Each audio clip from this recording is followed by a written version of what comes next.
were doing some practice, and it was starting to get a bit, revved up.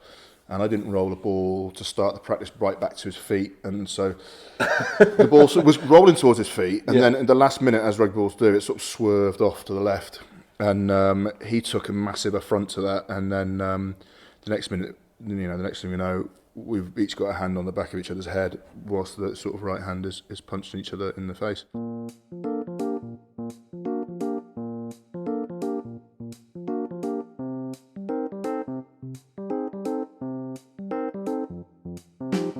Hello amateurs, welcome to episode 20 of the Amateur Rugby Podcast, here to help soothe your Sunday morning hangover with some gobsmacking rugby chat about the grassroots of the game. I'm your host Tim, and today I'm in the Galapagos Islands, where I've been enjoying my days observing all the amazing wildlife here, from giant tortoises and marine iguanas on the land, to sea turtles and white-tipped reef sharks and stingrays in the sea, to frigate birds, boobies and pelicans in the air. What's that? Yes. Yeah, I said boobies, grow up. So, how did you enjoy last week's episode with Curtin? That was a nice little change of pace, wasn't it? If you haven't listened yet, make sure you get to the end to hear the advantages of learning to sing every single country's national anthem. But my guest this week is Peter Short, the former Leicester Tigers, Narbonne and Bath lock forward.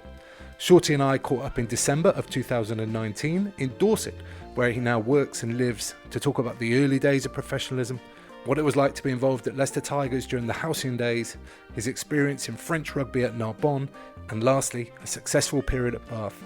It's a fascinating chat, which also delves into his development as a coach and some very interesting insights into some more scientific aspects of the game. Please welcome Peter Short. Peter Short, welcome to the Amateur Rugby Podcast. Hey Tim, lovely to be with you. Good to see you. Now, you are one of the biggest players that's ever graced the Premiership. And I was just wondering, when did you get big? Or were you big all the way through growing up, or did you have a late growth spurt, or what happened? Well, it's a good question. My old man is 6'7", so and my mum is she's quite short. I think she's about 5'6". So I'm actually shorter than my dad, which is not that common, I think. Right. Sort of in modern life, we always tend to get a bit bigger. But I think from my dad's mother's side of the family, there's some big units on that side. So it came through that side. I think it came from that. So my great grand, she was a bit of a unit, and my gran was quite tall, and her sisters, she's got a sister she's a fair lady. Right. Okay. So I think it's from that side. I think in terms of the size. It's interesting because I sort of you reflect on where might different attributes come from, and I think in terms of body proportion, I'm actually my mum's body proportions in terms of I've got a short body, long legs. So I got ridiculed quite a lot by some of your buddies for having very small calves or like a high calf, a long Achilles tendon, as I like to think about it. Okay, yeah. But in that regard, ridiculed for having a small calf. I like to think of it as a princely calf, to be honest. But actually, the long Achilles tendon was a real advantage, in terms of power production. So actually, oh really? I think so. In terms of if you look at a kangaroo or what have you, they've got very long Achilles tendons. Yeah, okay. Obviously, they're quite powerful. So if you look at, for instance, when we're doing clean pulls and that kind of stuff in the gym, linked to tendos. My scores are always very, very high. So that first pull off the floor is always where I produced quite a large amount of power. And I think having a short body, it means in terms of rotational forces, was able to kind of not get pushed around too much. Right. But to answer your question... It's a nice time. To answer your question... No, I was always quite big as a lad. And so I'm in the middle of three boys... And I kind of always chased after my older brother quite competitively. Yeah. I used to eat a lot, but and competitive eating, I think, was something that went on in the house. But yeah, 15 when I hit my growth spurt. So I'm a June birthday as well. So fourth quartile. I got passed by quite a few lads So I was, pre-pubescently, I was always quite tall, and then a load of boys, obviously, like October, September birthdays, they shot past me when they hit their growth spurts. And then when I hit my growth spurt, probably about 15, maybe a little bit after, I shot up to about 6'5", and then I was a bit gangly, obviously, as you are. And then I sort of filled out. I think my first pre-season at Leicester was when I kind of filled out. So I put on about 10 kilos in 4 to 6 weeks. Right, that's a good effort. And again, just training 2-3 times a day, and eating and not really doing an awful lot else will tend to do that to you. I think I'm a reasonable responder to exercise, which also helps when you're in that kind of, in that line of work. Yeah. So, because I think that side of things actually probably was, in that regard, was probably better than actually my rugby playing, to be honest. Right. And it's what has allowed me to have a relatively long career, I guess. Yeah, for sure. And that career started at Moseley, is that right? That's right. Yeah. So this was like on the just when the game turned pro. Yeah, I mean the game had just gone. Yeah, the game had just gone pro. So I mean. Yeah, I mean, I was looking when I was at school. I was thinking, well, you just go along to a decent uni, and maybe rock up to a rugby club and see how you go. But the game went pro, and then I'd got selected for the Midlands under-18 schools, and then from there, Moseley ended up putting a scholarship program together for quite a few of those boys who moved on to that Midlands program, and so we all came together. And played under-19 rugby at Moseley.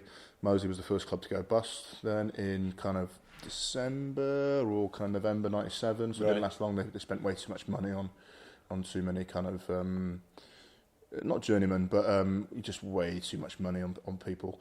So they went bust, and because of that, then I ended up making my debut so I would have been 18 in 1998.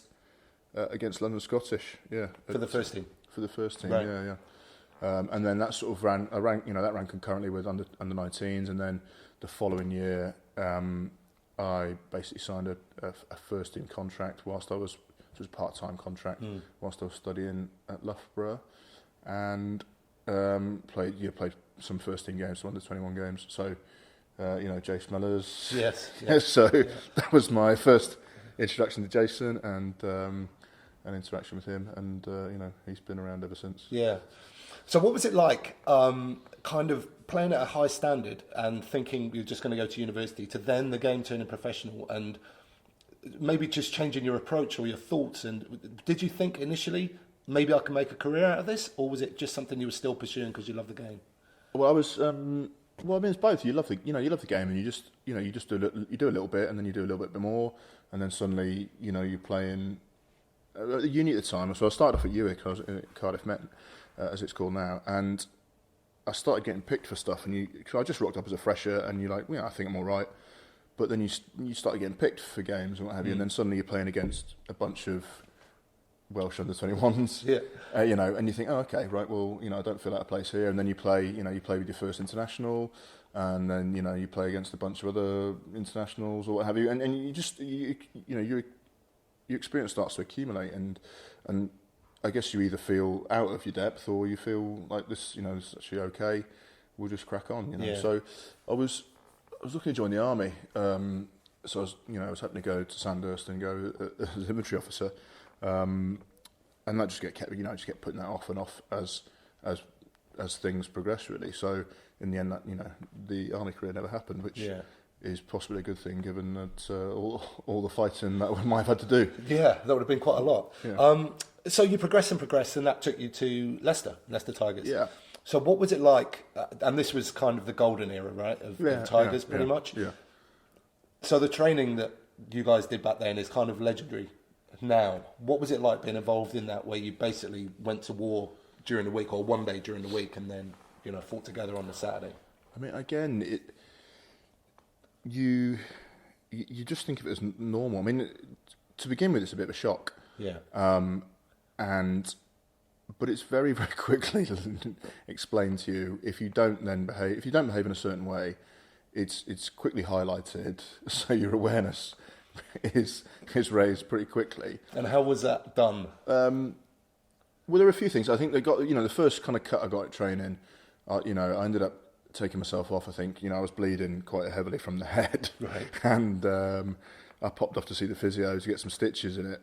And at which point, when the other fellas came in, session had finished, and, I was told very quickly that, you don't leave the field until you're sort of removed, basically. So I was like, oh, okay, right, fair enough. And again, the first time you have a bit of a scrap, it's, I don't know the old blokes, because again, the older I got in the game as well, you're maybe if they're a bit frustrated or what have you, they just feel like taking their frustrations out on a young pup, and they might have a pop at you, and then you either fight back or you don't. And that, it does sound, it does sound barbaric, and it does sound prehistoric, really, but it was just the normal, and it was the way, it's that whole kind of idea of train hard, fight easy, that kind of principle, and again, if you look at it, actually, I've been involved when I was at Bath with some testosterone and cortisol projects, and peaking testosterone on a Wednesday would actually really benefit performance and result on a Saturday, the outcome of the game. Now, we tried some explosive sled pulling, we tried some really heavy weightlifting, and we tried some combat sessions. And, you turn around and go, well, actually, that's unbeknownst to the fellas at Leicester's, that's essentially what they're doing on a Wednesday, was having a big old combat session, and essentially that spiked us for the weekend quite often. So how does that work? Because you have that spike midweek, do you then sort of like recover and bounce back on the Saturday? I don't know exactly the mechanics. I'm not sure. I know that. So it's your testosterone and cortisol are obviously, I think they're inversely related, and so obviously after the game you get a massive cortisol spike because of the stress you've been under in the game, and then the quicker you can recover that and peak about a Wednesday, I think has shown that you end up with good outcome. Okay. So again, we were testing with saliva. This was when we were at Bath, and we were testing with saliva samples. And again, there was a positive correlation between playing at home. So there was just a higher T to C relationship in home games. So that whole idea of teams performing better at home is there's a hormonal reason for it. But yeah, where a punch in the face is a sign that you've kind of made it in some ways. Okay. In some ways, if they're bothered about fighting you, then it's, I suppose, is it a mark of respect? I don't know. I was just with some Leicester fellas at the weekend, and we were talking, on Tuesday, and we had a chat about a scrap I had with a rather angry tight head prop, and I didn't roll the ball. We were in France, and he gets quite yampy. Right. So, which is kind of angry, aggressive, pent up. The longer from the game. So from one game, let's say we finished in May or whenever it was he last played, and we're now sort of end of August, about to play our first pre-season game out in France, and we were doing some practice, and it was starting to get a bit, revved up. And I didn't roll the ball to start the practice right back to his feet. And so the ball was rolling towards his feet. And then in the last minute, as rugby balls do, it sort of swerved off to the left. And he took a massive affront to that. And then the next minute, the next thing we know, we've each got a hand on the back of each other's head whilst the sort of right hand is punching each other in the face. And we were just, sort of left to carry that on until actually he ended up getting on the ground, and then I was in trouble actually. But yeah, I mean, but after the scrap itself, Dean and John sort of called me over, and they said, "Oh yeah, well done, keep that up," and it was just, we had a big squad, and the only way to get into the team was sort of dead men's shoes, So if you didn't nobble a few people during the week, then there was far less chance of you actually getting on the field at the weekend. So, you had to do what you could. Yeah, and looking back on it, how do you feel about it now? Does it feel like a different life almost? Or different person? No, it's definitely a different life. And again, it's interesting because you get your brain, I think, is still forming. I think from the very basic kind of sort of brain science I know, brain science, is that really the word? Yeah. I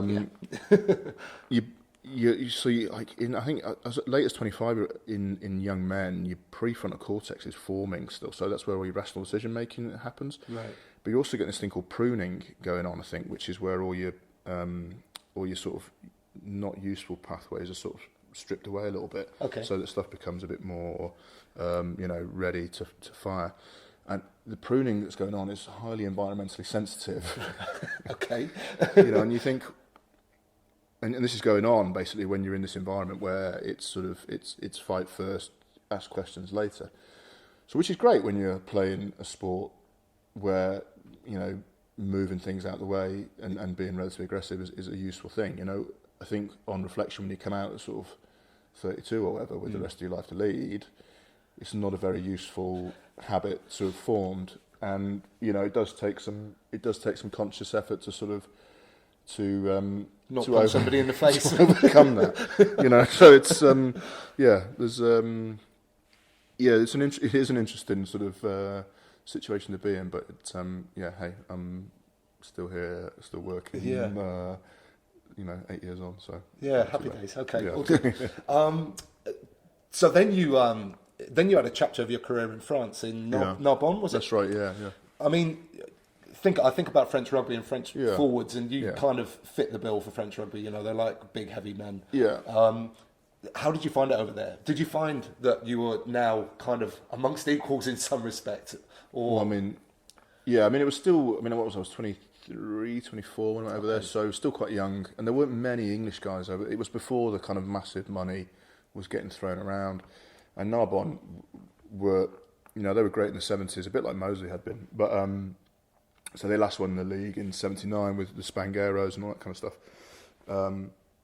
Excuse me, and but they, they'd not fallen on hard times necessarily, but in terms of the way the budgets kind of work, it's pretty much what the town can generate for the club, really. Okay. So if you look at someone like Clermont or Lyon, big cities, can actually produce quite high budgets. And again, you look at all the facilities there; they're municipal facilities.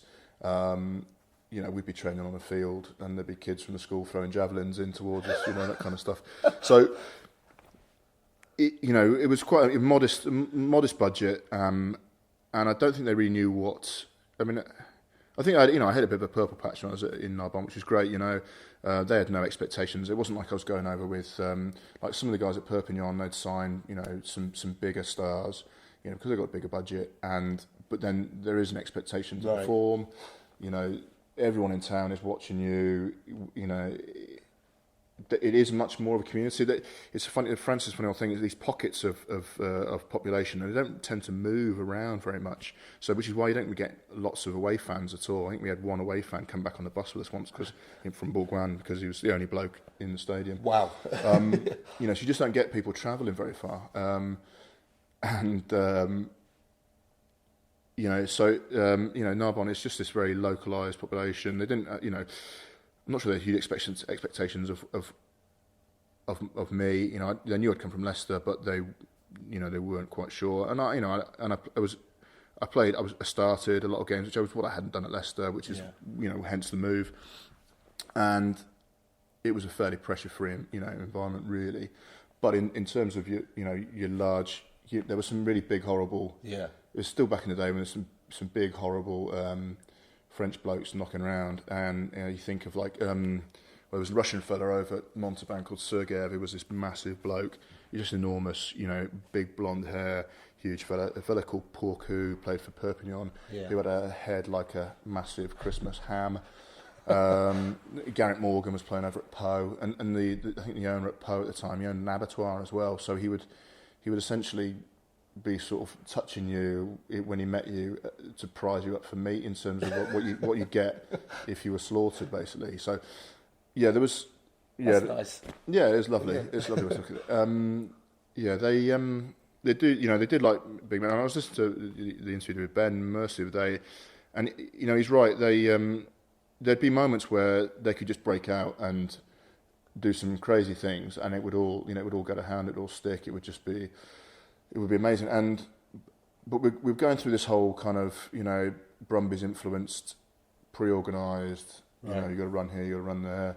This is all organised, and there was a culture. You know, there was a real culture clash going on because there was this infiltration of South Africans who are very programmed.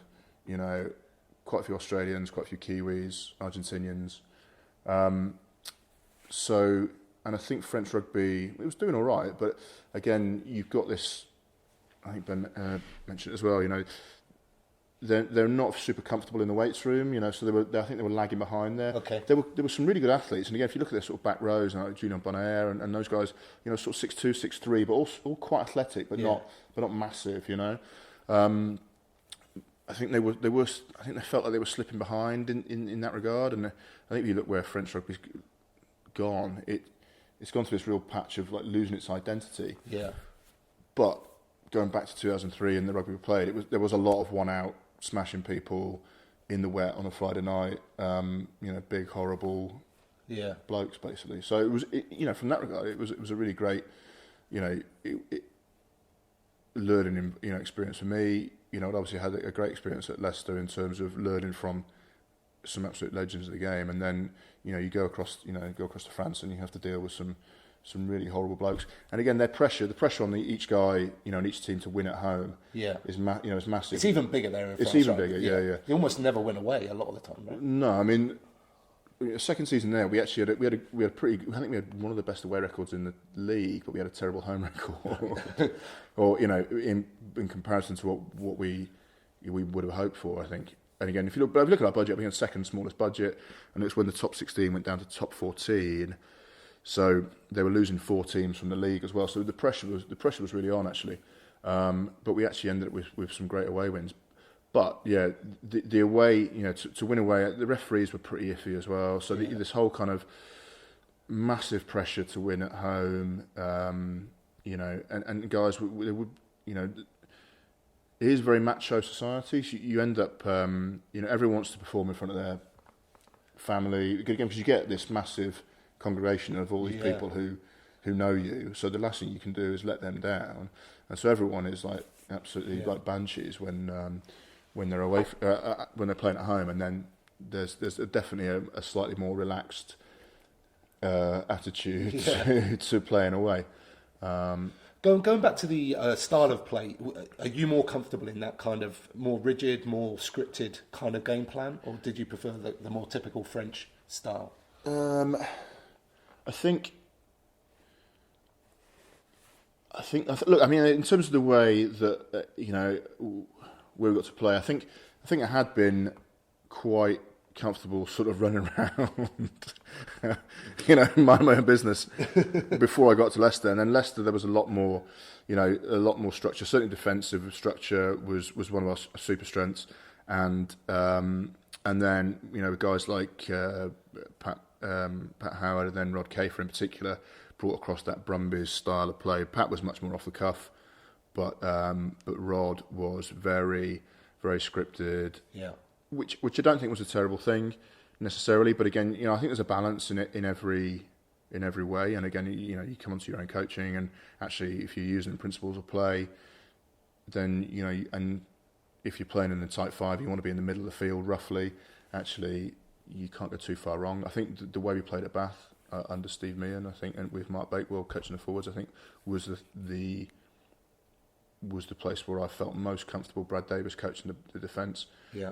And again, where I felt you added most value, you know your role, you knew your role, you know, you felt a certain mastery over your own, you know, over your own role and your contribution to the team. Right. So I think that's where I felt most comfortable. I think, you know,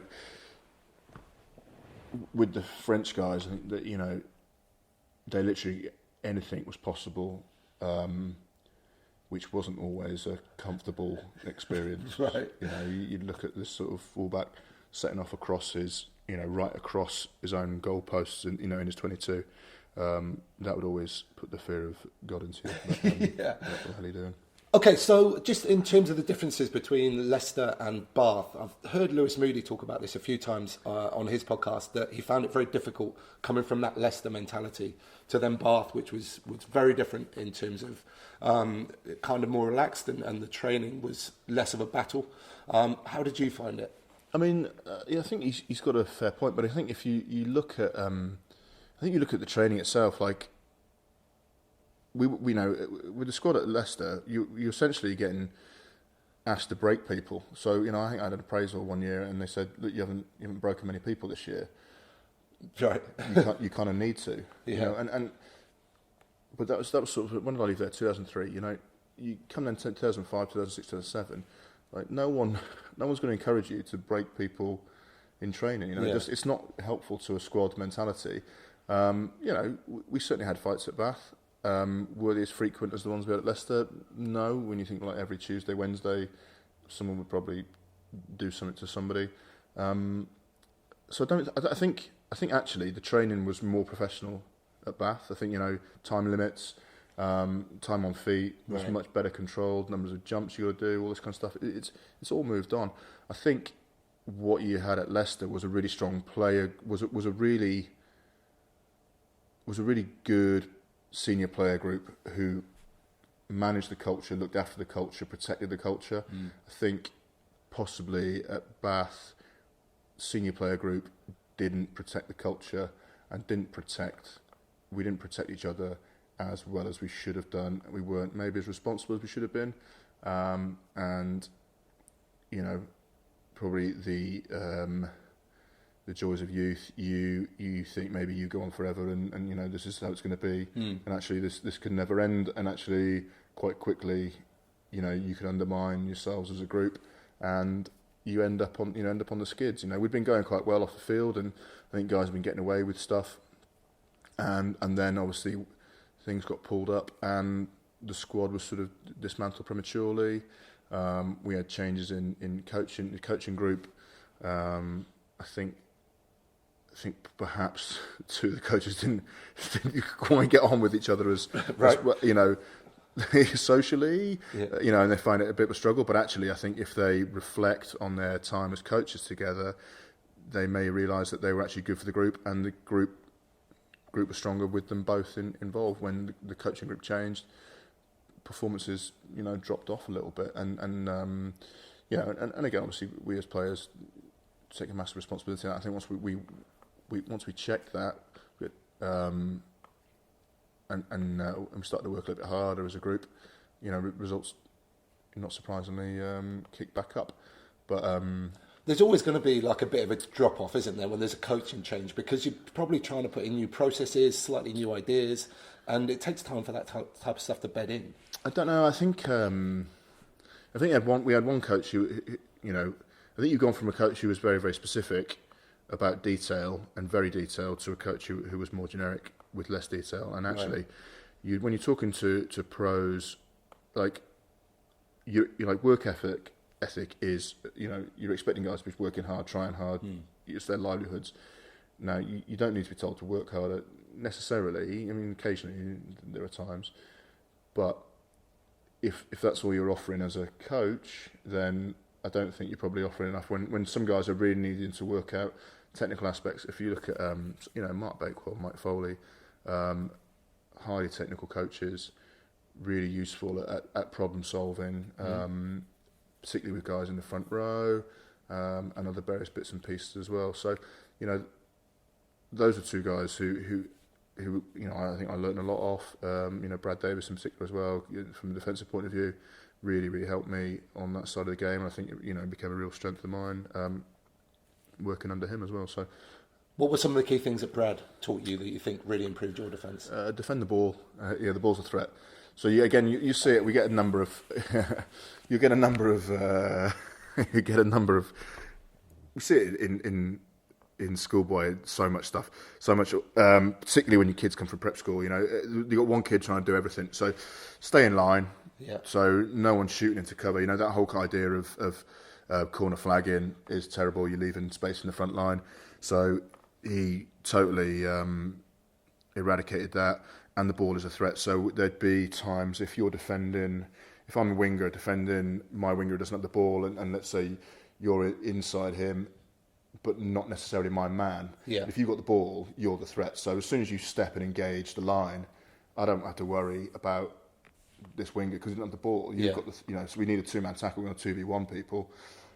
The guy's working on my inside is going to keep tracking, but if we want to make a two-man hit, I've got to step in as well. So if I'm doing this and if I'm turned away from you, looking at the man who doesn't have the ball, and you engage the line-up, well, I'm no use to anybody. So, sure. So Brad really hammered that. Things like, it was our line speed as well, but ball is the threat. Which is, so that really helps you make like offensive hits, basically. Massively. And again, you look, you talk about drift defences and or blitz defences. Well, if you're inside the ball and the ball has moved past you, well, you're going to drift. You're going to drift and fill the inside. Yeah. If you're outside the ball and the player engages the line, well, then you're all going to step in and blitz. In terms, step in terms, so you're going to be out to in defence. Yeah, yeah. So the whole idea of up and out or out and in is all based on the threat of the ball and what else is going on, which I think you then add maximum line speed. If you look at the guys like Exeter, Saracens doing it really well, getting, England did it really well against New Zealand, getting higher through the middle of the field as well, getting thick, Rob Bax talks about getting thick through the middle of the field. If you're then doing that, you're making two-man tackles and really cutting out passes, well, then actually you're going to get real joy. Yeah. But it's hard work, because you've got to get back on side, and then you've got to go again. So it's not easy. Yeah, for sure. And especially on that Bath pitch as well. So we're here by the banks of the River Stour, is it? Stour, yeah, and it is flooded. Like the banks are burst and stuff like that. What was that Bath pitch like playing on? Because it's got a reputation for being a bit of a bog. Yeah, it's sticky. Yeah. I mean, I used to really enjoy it. I think there was, I think guys like, myself, Andy Beattie, sort of, you kind of workhorses, probably Danny as well, Danny Grewcock, certainly people like that. And you look at the other fellas, probably Duncan Bell, Dave Flatman, it brings everyone down to our level in terms of speed, which is great. So if you only have to manage the middle of the field, it makes life really, really nice. Yeah. Bringing everyone down to the same speed as you. I think, again, think back to it. There was a great game we played against Gloucester. It was absolutely filthy, and I think it was really something like 10-7 or 7-3 or something. But it was, so there was no rugby really played, but it was a defining moment of our era. So I think ESD Borthwick was playing that one, and it was a proper scrap.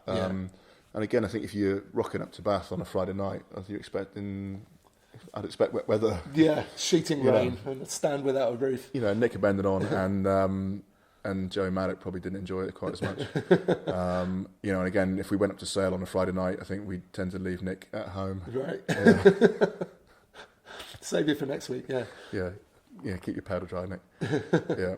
But he got us out plenty of scraps. So as soon as the grounds firmed up, he was.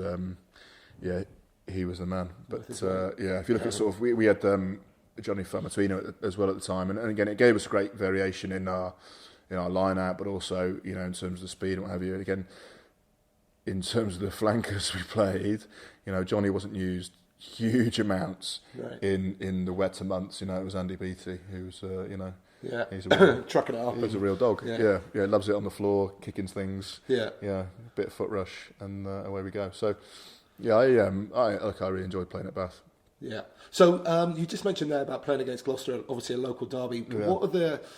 Which would you say was the biggest local derby? Tigers against Northampton or Gloucester Bath? Well, I mean, Saints Leicester is huge, but I think the biggest derby was probably like Narbonne Perpignan. Right, really? Yeah, again, you got this whole French. We used to have a derby with Beziers as well. So and then less of a derby with Montpellier, but they were sort of, I don't know, they used to get framed in that. But the Narbonne Perpignan derbies were pretty. The crowds were pretty vociferous. In fact, I played with Frank Tourneur. I played with him at Leicester for a year, and then. I went up to Narbonne. He signed at Perpignan. Frank's a Narbonne boy, so he grew up in the area. Right. And I don't know. Happily not speaking and not being able to read loads and loads of French. You wouldn't really read the papers. Just look at the pictures, whatever. but I don't know whether Frank had said something inflammatory or Right.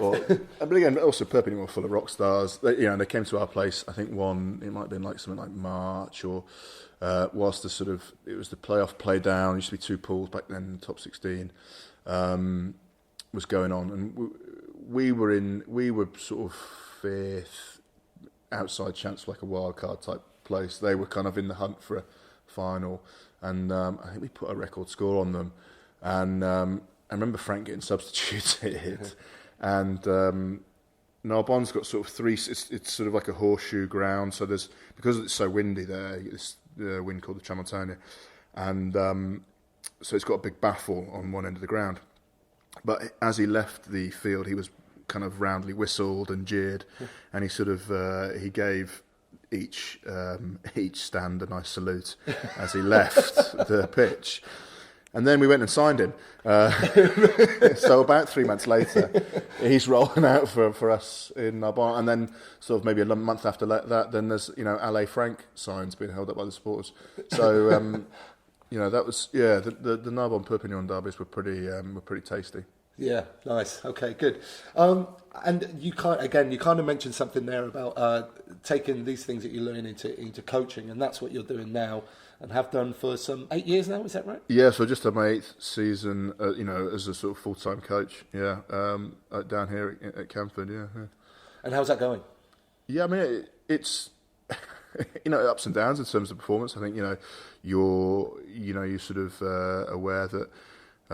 You might have a group for a couple of years, particularly at the top level, and then obviously off they go into the world. But it's been a great experience. I think a lot of chance to reflect on the various experiences I've had as a player, and along with I've been doing quite a lot of coach education stuff in terms of badges and then further education as well in terms of developing coaching practice and the idea of how you want to treat kids, and particularly in a development program, and where your philosophy sits, and how that then dictates how you sort of put across your daily practice, really. So what is the priority here? Is results the priority, or is it developing as many players and bringing them through as best you can?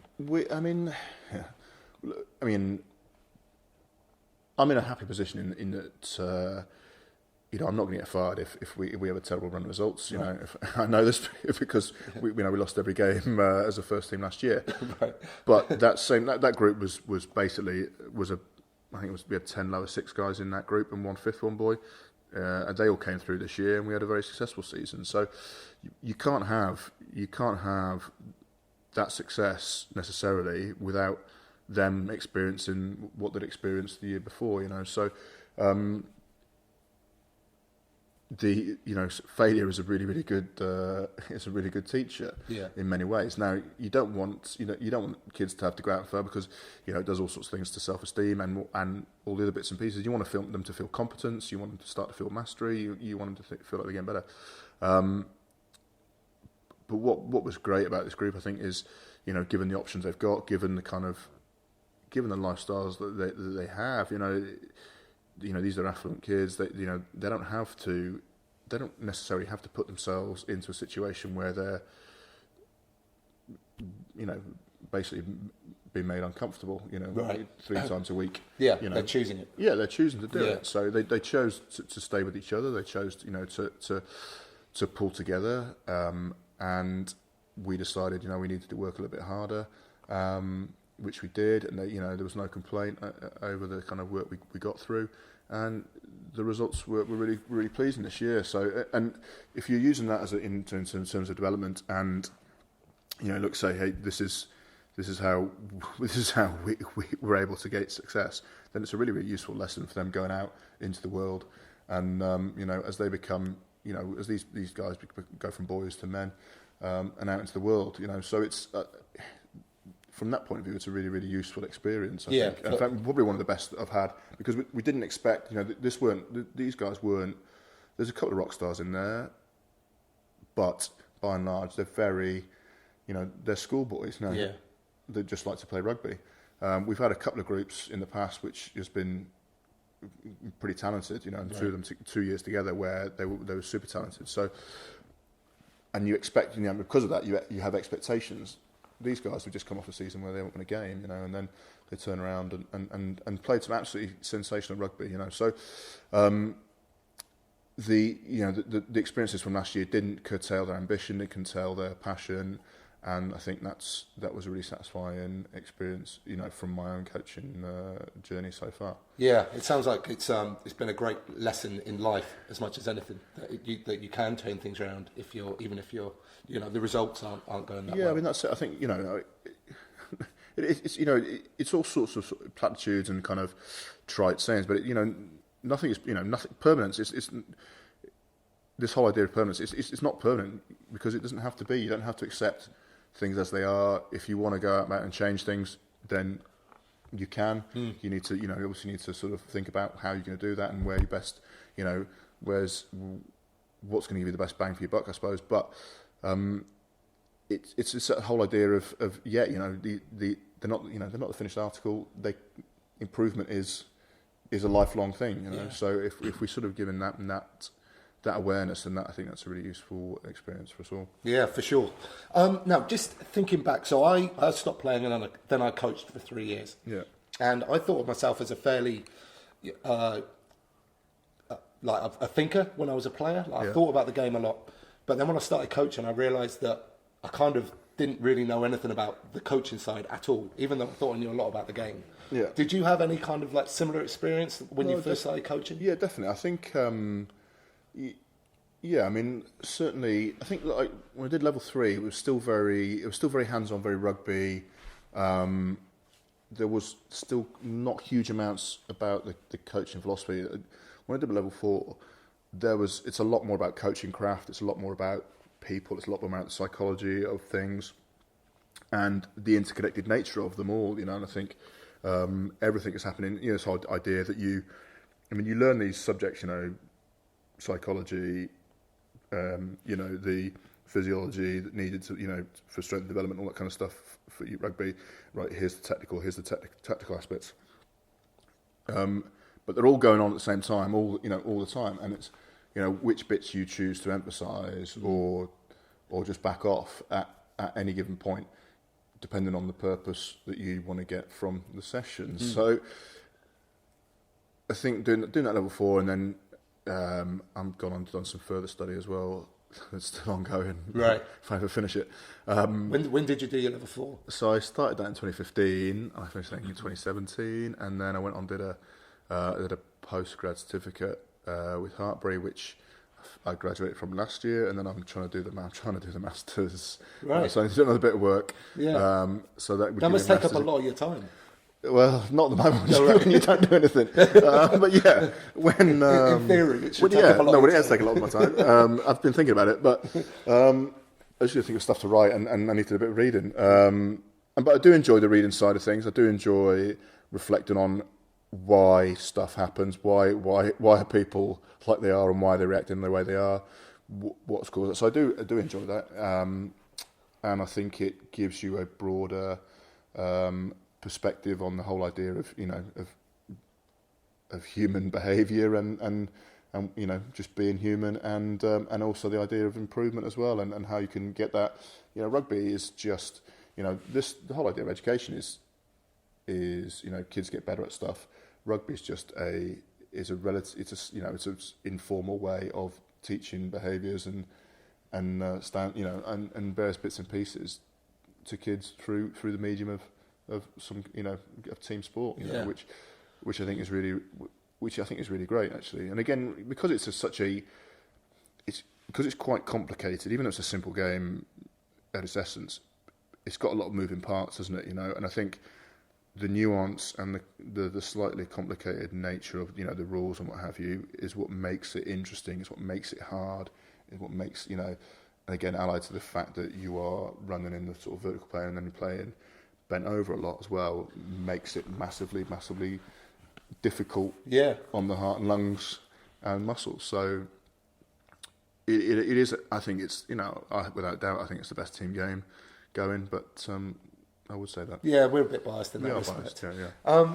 Okay, so like since retirement, what have you got into in terms of physical stuff? I saw you with your bike earlier. Have you been doing anything else?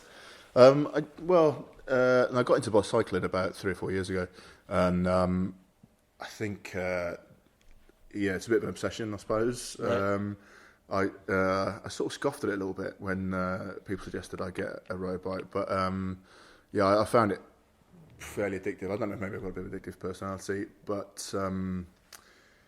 the sort of risk take, you get all the kind of things that you get from rugby. You get camaraderie and all that kind of stuff. You go out with your mates and what have you. You're out in nature.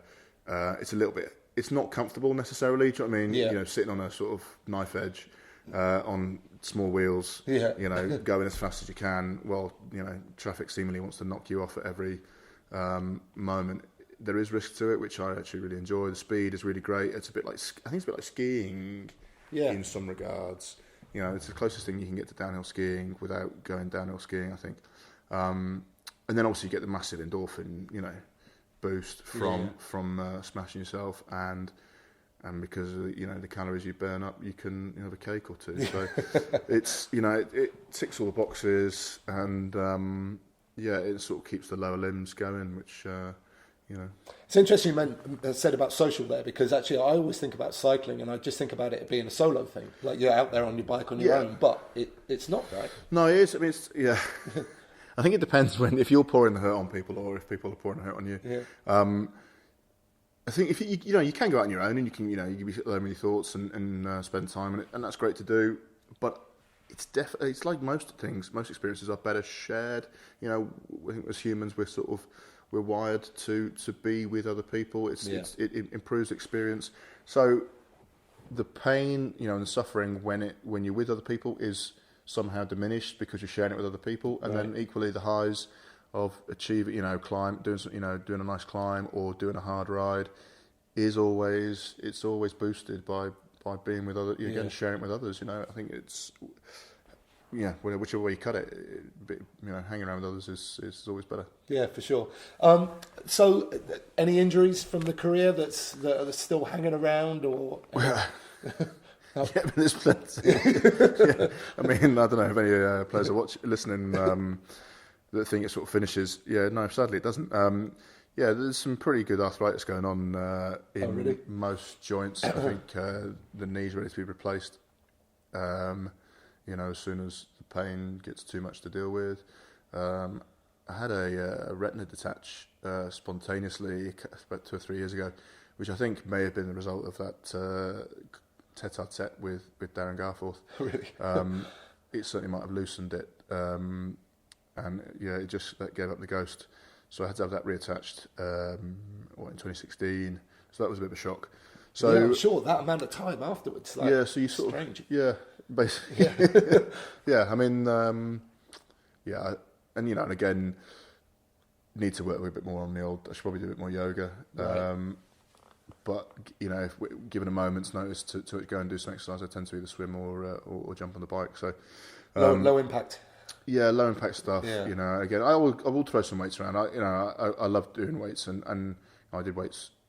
I started doing weights about 13, so I've always loved the weights room. I think you still need to. I think what I've learned more recently is that to not try and do too much, which sounds a bit odd, but I think not to go about it like you're a 20-year-old or what have you, where you could basically eat up kind of all sorts of volume and intensity and keep throwing plates on and not suffering too many consequences. So I think there are quite there's a fair amount on Instagram as well about that kind of training as well, guys who are kind of they still want to stay in shape, but actually you don't have to get after it quite like you did when you were sort of in your 20s. Yeah, because you're doing it for health, not performance. Right? I mean, for sure. Yeah, I mean it's aesthetic as well, I suppose. But let's be honest. Yeah. But I think it's I don't know whether it's to do with muscle memory or what have you, but you can go and do maybe one session every 3 or 4 weeks, and you do and I stand in front of the mirror. You seem to notice the difference now and then. So, but I do like lifting weights. Again, it's that idea of lifting weights with people. I do find it odd. We see kids now who go into the gym with each other, and they'll have headphones on, and they'll be doing a session with each other or in the gym with each other where,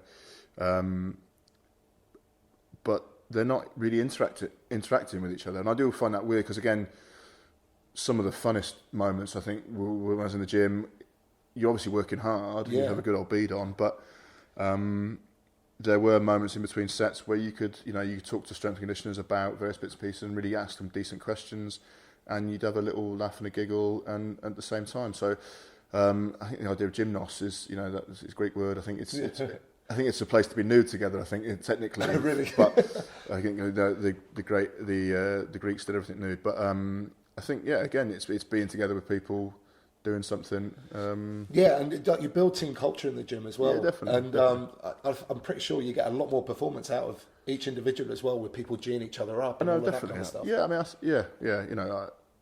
it was. I love the gym. It was, it's a real kind of safe space, where I could feel pretty good about myself because I was all right at it. So I do enjoy a bit of that. Nice. Okay, mate. Well, listen, we are going to move on to the rug and law ball section now. Cool. How would you rate your knowledge of the laws?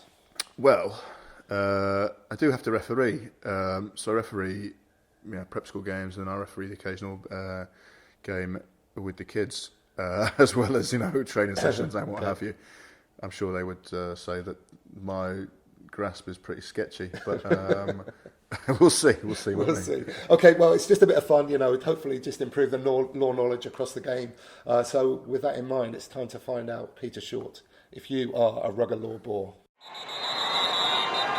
Sir, are you sure that's correct?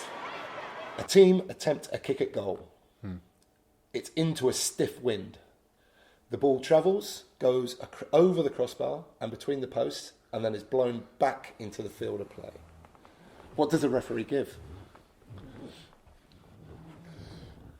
Now, that's a good question. I heard you talk to Ben Mercer about the 10 metre one, and that was play on, wasn't it? And I would have got that one as well.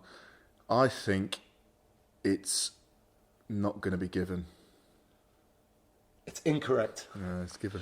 It's given. Yeah, it counts as long as it goes across. So it breaks the plane. As long as it breaks the plane, similar to a kickoff. Yeah, when it comes back, it's given. Yeah. So I mean, it'll be a tough one to call. Like if it just only just goes like half a metre over. Yeah, I would definitely get that. With my wangy eye, I would struggle anyway. Play on, whatever. Yeah. But unfortunately, that means, Peter Short, you're not a rugger law ball. Well, I can live with that. That's fine.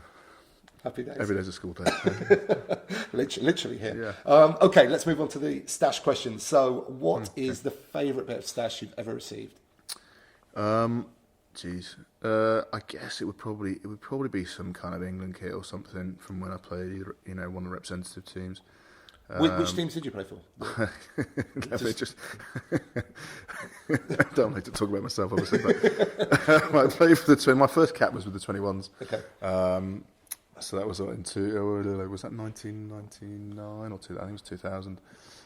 So it was the Nike kit, which was quite nice, but it was sort of everything was a bit baggy and ill-fitting. And again, it was a sign of your sort of machismo to have the largest size. Well, I certainly thought that way, but now looking back, it's all oversized and doesn't fit very well. So hanging off you. Yeah, and then I played students as well for a few years. And because I was at uni for about 6 years, the first time round, and then I was lucky enough to get some Saxons appearances as well. So later on, so I managed to wheedle my way in when I was at Bath. Yeah. So anything with the red rose on, basically, you're saying. Yeah, definitely. I mean, again, the Leicester stuff was great. I don't know. Again, let's listen to your conversation with Ben and the blue, the Bath blue makes your eyes pop, doesn't it? It does make your blue eyes stand out. It's special. Yeah. I mean, and so it's from that regard, a lot of that stuff was quite good. So we did move. I was at Leicester and Bath when we had cotton traders, and which was interesting. So I remember cotton traders used to have like the size of stuff we used to get was like 5XL and stuff when we was at Leicester, and then at Bath we had this sort of blue, like waterproof. It wasn't really waterproof, with very blue waterproof bottoms, and you sort of looked like a gas man if you wore it all in one go. So I'm not sure they're the greatest days. Yeah. But yeah, they got some nice stuff afterwards with Puma and all that. Yeah, much better. Okay, so what is your favourite kit of all time? So this could be any team, any era. Jeez. Again, when I was at Leicester, we moved from the sort of really old, sort of, I don't know what green it is. It was very light green. It was light green. What green would you say that is? No idea. Like not kind of lime, maybe. It was not lime. Lime, no. No. But it was almost like a grass, like a front lawn. Okay, yeah, that sounds good. Green, but and then they moved to that sort of like Lincoln green almost, and there was furore about that. I remember.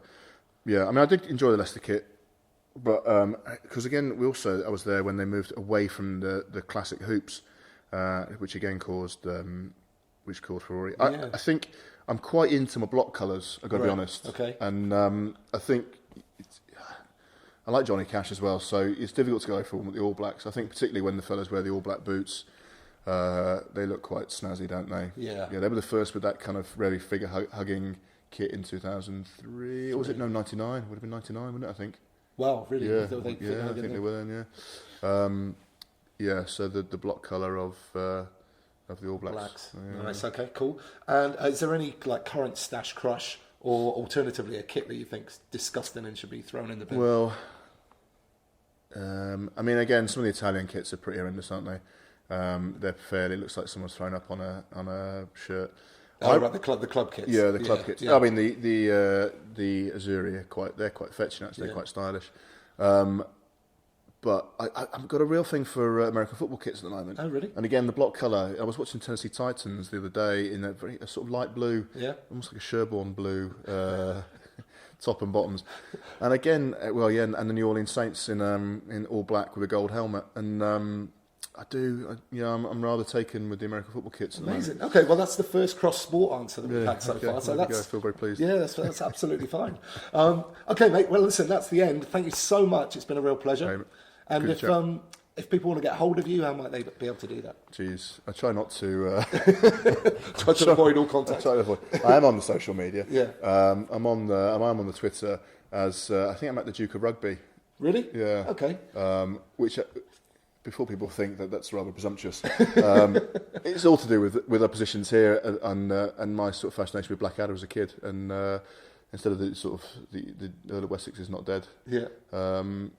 In the sports department, you just get called Rugby, like the Earl of Warwick or something. Right. Okay. Yeah. Where's Warwick? Where's Rugby? It just stemmed from there, and it's slightly tenuous. Yeah. Okay. But there we go. At the Duke of Rugby, I think.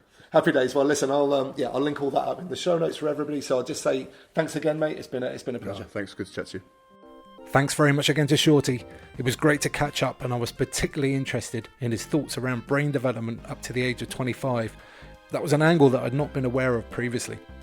Now, if you've enjoyed this podcast, you could rate and review on Apple Podcasts, but what I'd really like is if you mention it to someone in person the next time you're down your local rugby club. I'll be back with you next week when my guest will be Dave Phillips. The common refrain amongst rugby people is that all clubs are struggling and that player numbers are down across the board. Well, this isn't so. Dartfordians Rugby Club are thriving, and I spoke to Dave to find out how and why. I've got a few more day trips planned here on the Galapagos, one of which is diving with hammerhead sharks.